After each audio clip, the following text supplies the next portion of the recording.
Yang sedang menyulam itu permaisuri dari musuh kita. Sekarang apa yang harus kita lakukan? Aku akan menyambar dia. Kalian jaga-jaga kalau sampai dayang-dayang itu mengganggu.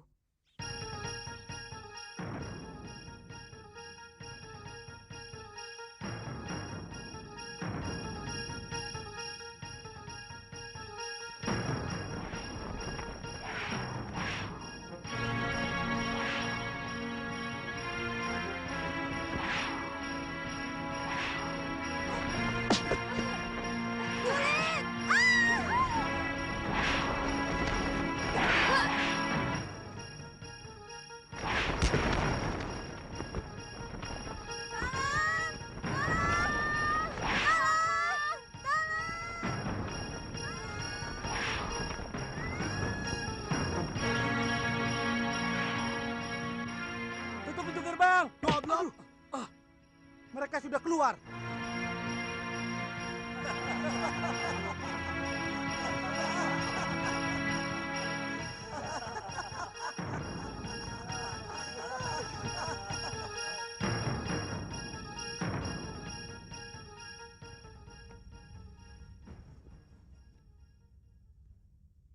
Ada apa? Kamu Dayang Gusti Putri, bukan? Benar, Gusti Prabu. Ampun, Gusti. Ketiwasan. Gusti Putri diculik orang. Diculik? Kalau bicara yang jelas, jangan gerusa-gerusu. Ada 3 orang perempuan yang bisa terbang. Tiba-tiba melayang dan menyambar Gusti Putri.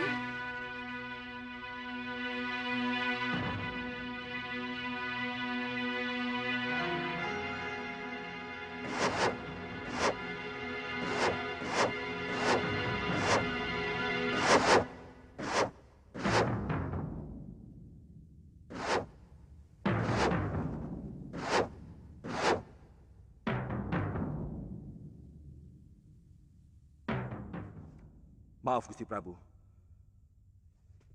Hamba mohon diizinkan untuk bertindak. Mereka pasti orang-orang yang menaruh dendam kepadaku, Kakang Madrim. Aku curiga ini perbuatan siluman serigala. Gusti Prabu masih ingat di mana sarang mereka? Kalau tidak keliru, di Bukit Gua Siluman, dekat perbatasan dengan Linggapura. Kalau begitu, hamba pamit, Gusti Prabu. Aku segera menyusul, Kakang. Katiwanda dan Mayuda ikut aku. Yang lain boleh pamitan.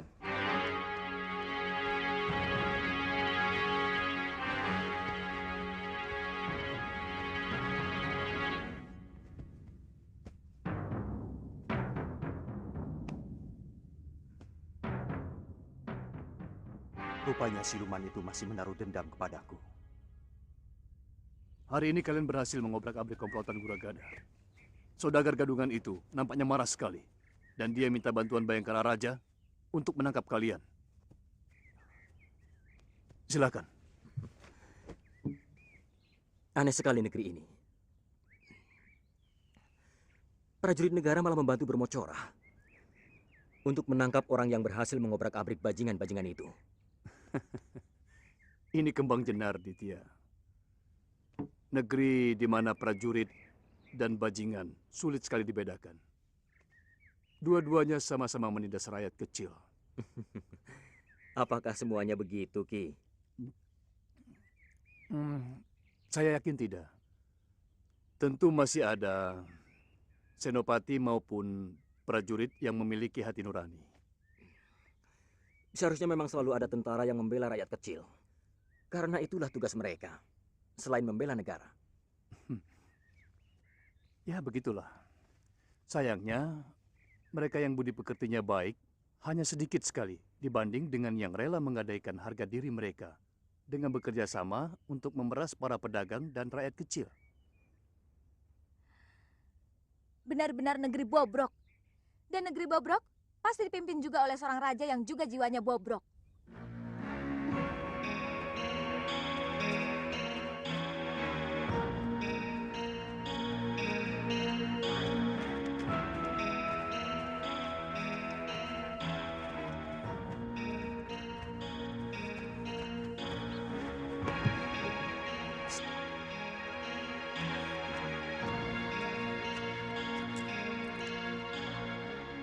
Bagi dengan temanmu. Ayo ambil. Aku mau menghadap Gusti Betara. Beliau ada di dalam? Hari ini tidak ada penghadapan, Tuan. Biasanya, Gusti Betara tidak mau diganggu. Gusti Betara sedang menikmati suara kutut manggung.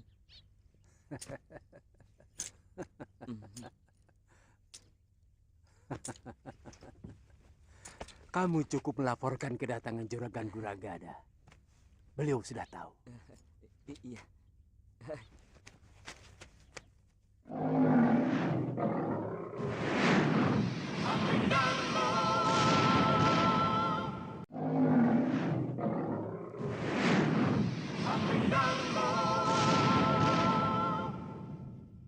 Dia mau enaknya saja. Dia malah menuding kita bahwa kita tidak mampu menjaga keamanan. Padahal selama ini mereka yang mengeruk kekayaan dengan memeras para pedagang, bahkan rakyat kecil.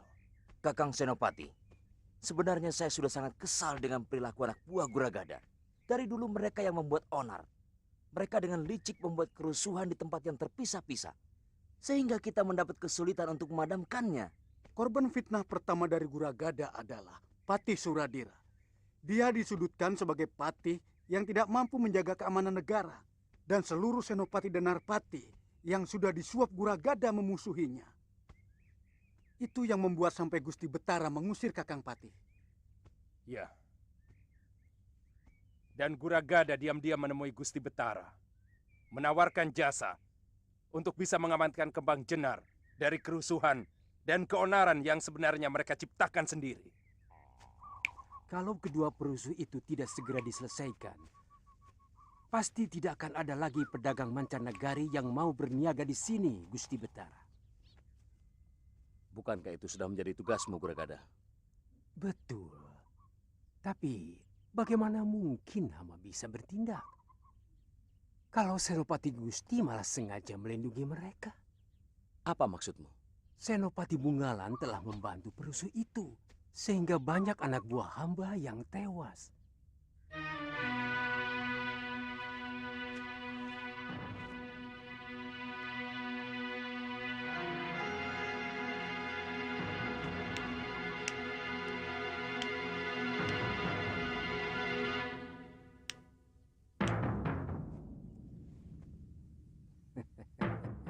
Bagaimana kalau mereka kita habisi saja, Kakang? Dua pendekar yang menurut Guragada membuat keonaran itu, ternyata hanya menghancurkan anak buahnya saja. Sekalian saja kita hancurkan bromocora-bromocora itu.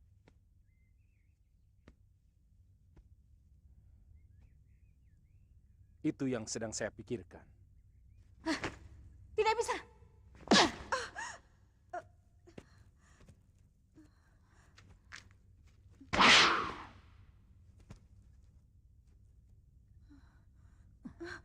Suamimu telah mempermalukan kami.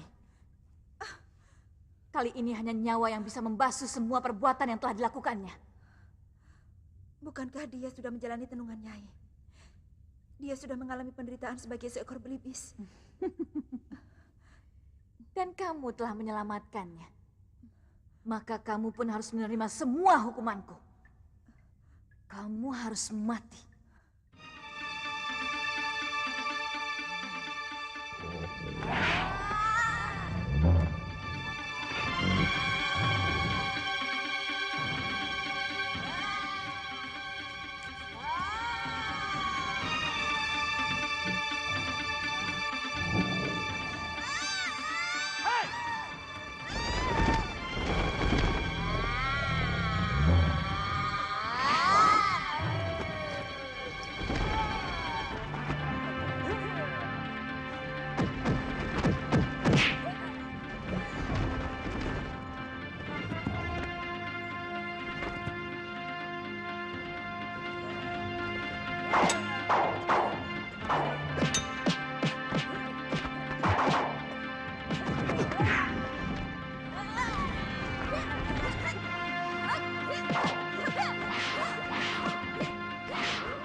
telah menghirup serbuk pemunah pikiran Kisana.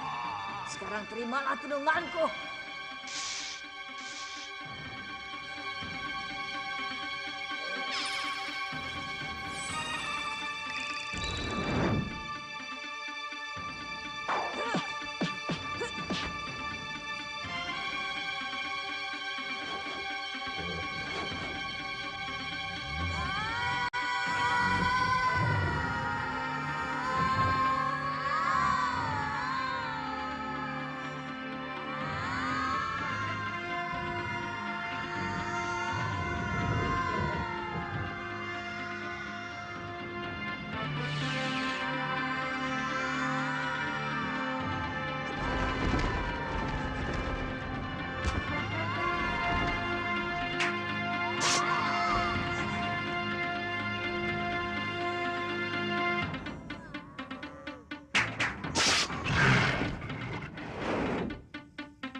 Kakang sudah siuman. Adi Prabu, apa sebenarnya yang terjadi?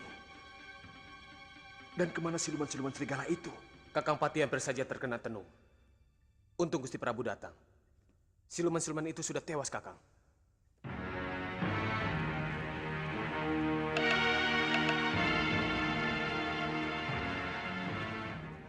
Jadi bagaimana?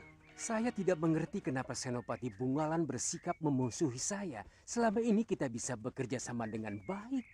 Yang saya dengar, Senopati Bungalan tersinggung karena Tuan melaporkan seolah-olah beliau tidak bertanggung jawab dengan kejadian yang menimpa anak buah Tuan. Tidak benar itu. Dia salah paham. Saya hanya mengatakan bahwa Senopati Bungalan mestinya segera bertindak. Itu saja. Mari kita bicara di dalam. Iya.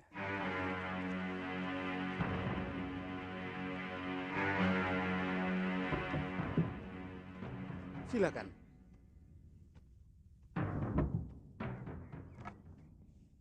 Silakan duduk. Lalu bagaimana? Apa yang harus saya lakukan, Guragada? Kita sudah sepakat bahwa kembang jenar harus selalu aman. Artinya, kita tidak boleh membiarkan ada perusuh yang membuat negeri kita kacau. Lalu bagaimana dengan anak buah Tuan? Saya ingin mengajak kerjasama dengan Senopati. Sebab kelihatannya kedua perusuh itu seperti telik sandi yang sengaja dikirim oleh negeri lain untuk menjajaki kekuatan kita. Kita? Atau mungkin hanya kalian?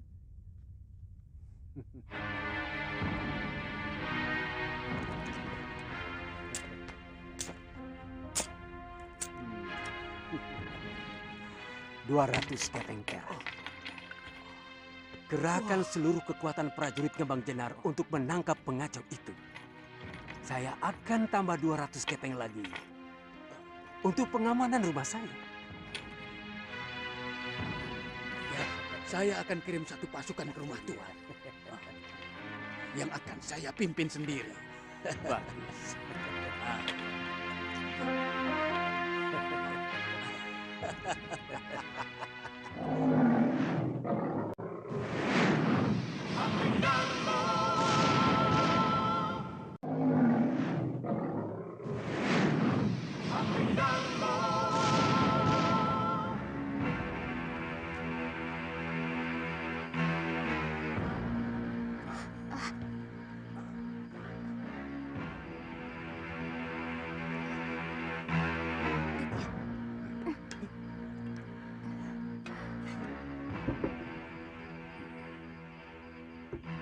Mereka anak buah saya, Ditya.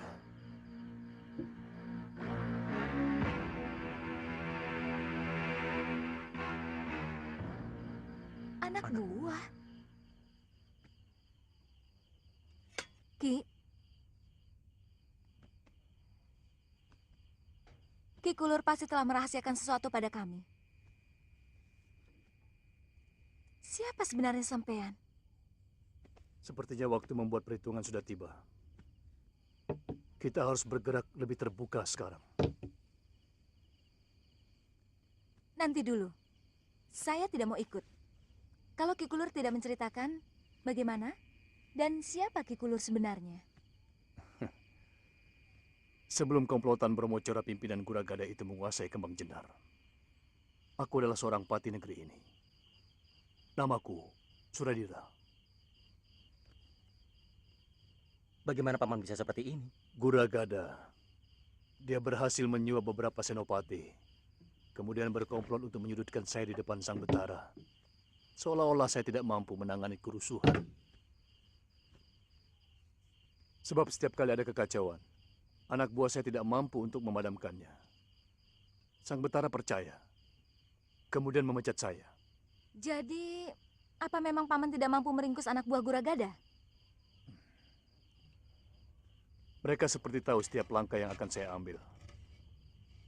Saya curiga ada kerjasama antara anak buah Guragada dengan beberapa orang senopati.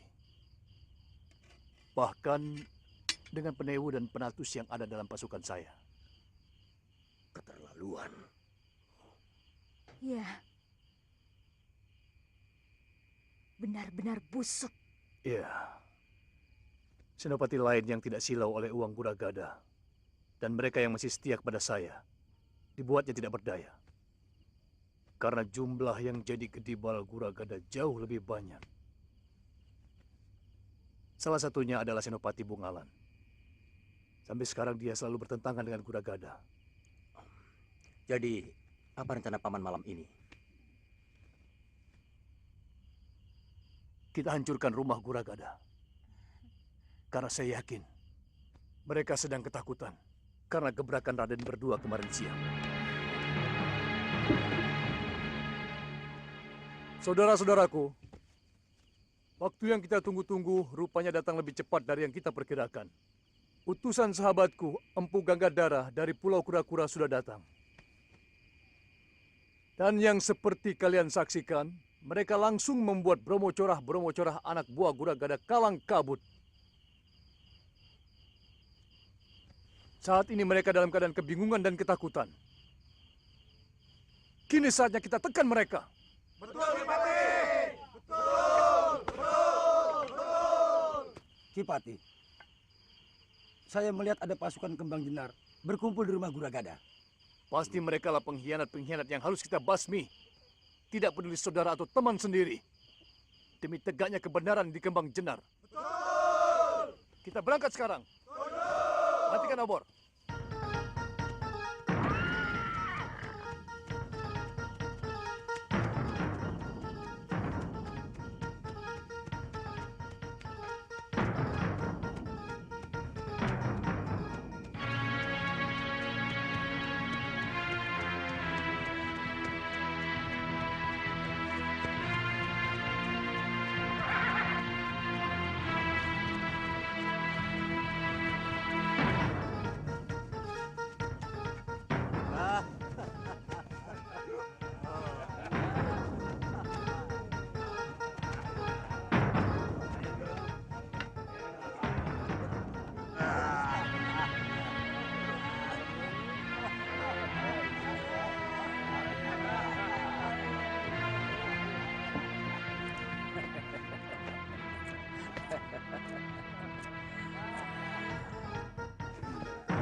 Senopati Bungalan. Mau kemana mereka? Melihat arahnya, mereka mau ke rumah Guragada melingkar dari belakang. Jangan-jangan Guragada juga berhasil menyewa dia. Mungkin, tapi kita akan lebih cepat sampai ke rumah Guragada.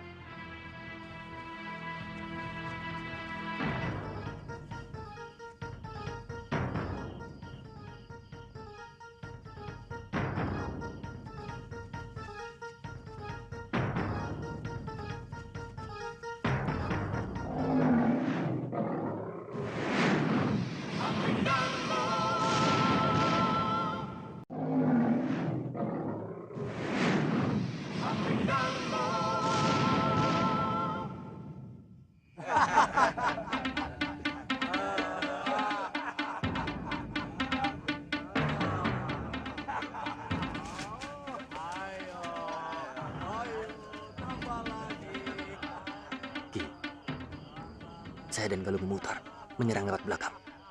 Baik, hati-hati. Saya akan menyerang dari depan.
Patih Suradira?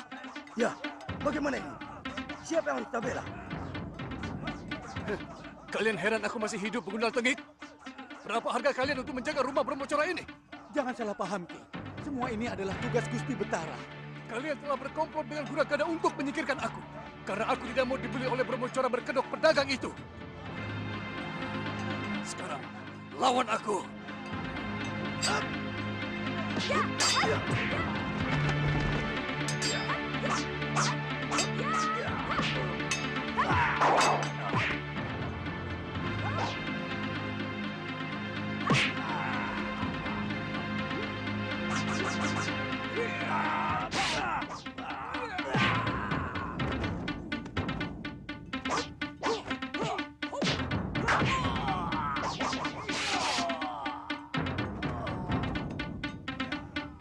Guragada lari.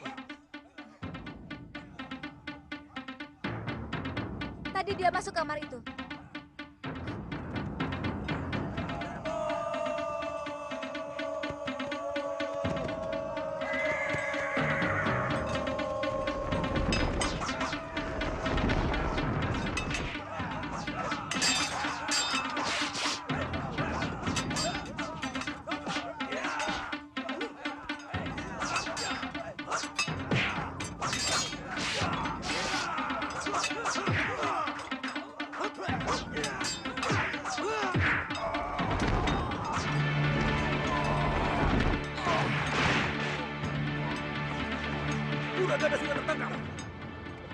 siapa yang bertanggung jawab mengadilinya? Ampun. Ampun. Ikat dia, Aditya.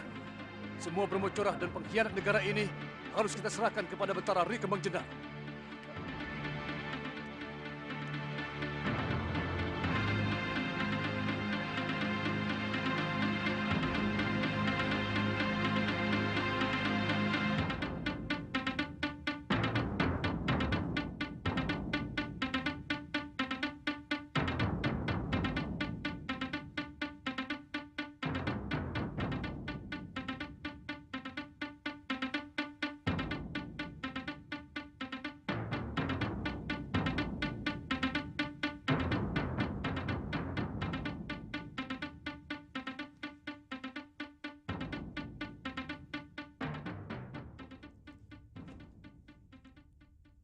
Tidak ada kata-kata yang lebih terhormat untukku selain mengakui kesalahan. Kakang Patih, aku minta maaf kepadamu. Ampun Gusti Betara. Gusti tidak bersalah. Hanya sedikit kurang adil dalam mendengar berita. Gusti hanya mendengar dari telinga kiri, namun kurang meresapi telinga kanan. Barangkali suara di telinga kiri terlalu bising, Gusti. Apa maksudmu? Kuragada telah berhasil menyuap sebagian besar Bayangkara Raja untuk menentang hamba. Bahkan ada anak buah hamba yang dia suap dan mengkhianati hamba, Gusti. Ya. Senopati Bungalan sudah menceritakan segalanya kepadaku. Maukah Kakang memaafkan aku? Tidak pantas seorang Betara minta maaf, Gusti. Seorang Betara tidak pernah salah. Dia hanya keliru. Terima kasih, Kakang. Aku juga mendengar kedua anak muda itu sangat berjasa pada negeri kita. Siapa namamu, anak muda? Hamba Aditya, dari Pulau Kura-Kura, Gusti. Murid Kakang Empu Ganggadara, saudara seperguruan hamba. Sengaja hamba meminta bantuan ke sana, Gusti. Tindakan Kakang telah menyelamatkan Kembang Jenar dari kehancuran. Ternyata Guragada sangat licik dan licin.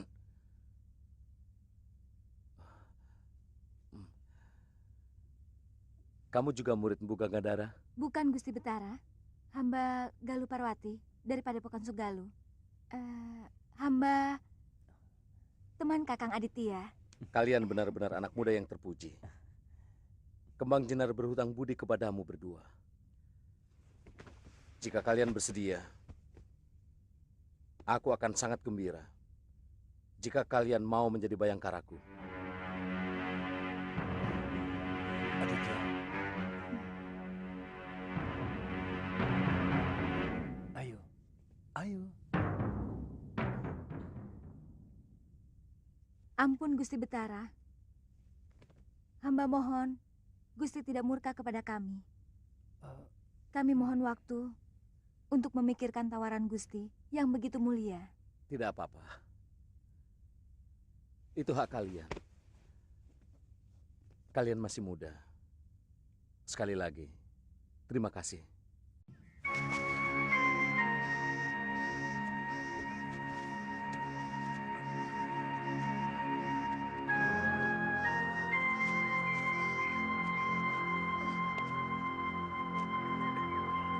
Kakang!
sebenarnya kita mau kemana?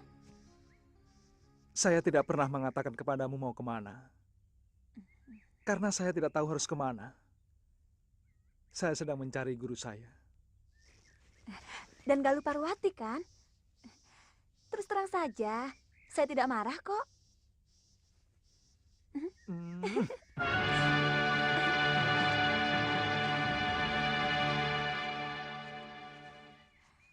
Buah ini manis sekali. Kakak mau? Nanti saja, Tantri. Sebaiknya kita lebih cepat sedikit. Supaya kita bisa menemukan desa untuk menginap. Nginep di hutan juga tidak apa-apa kan, Kang? Menginap di dalam hutan banyak bahayanya, Tantri. Kamu tidak takut? Kenapa harus takut? Kakang seorang pendekar yang tangguh. Atau mungkin Kakang tidak mau melindungi saya? Iya. Bukan begitu.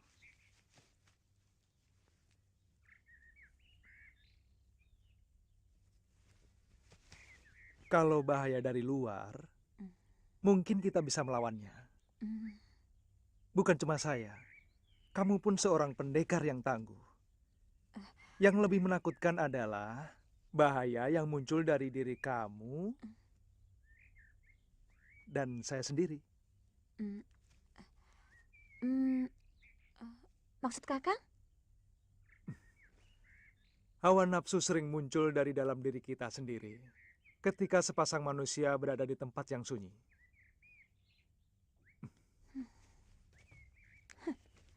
Kakang pikir saya perempuan rendah yang memanfaatkan sepi untuk melampiaskan nafsu? Kalau saya memang gemar mengubar nafsu, kenapa tidak waktu kita di atas perahu? Kenapa tidak sekarang? Di sini juga sepi.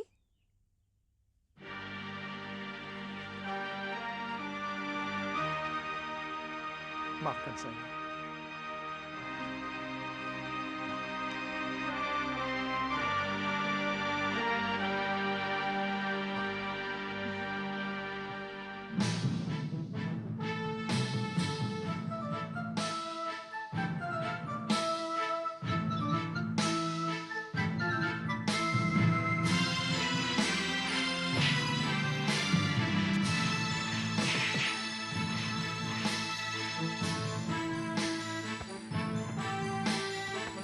You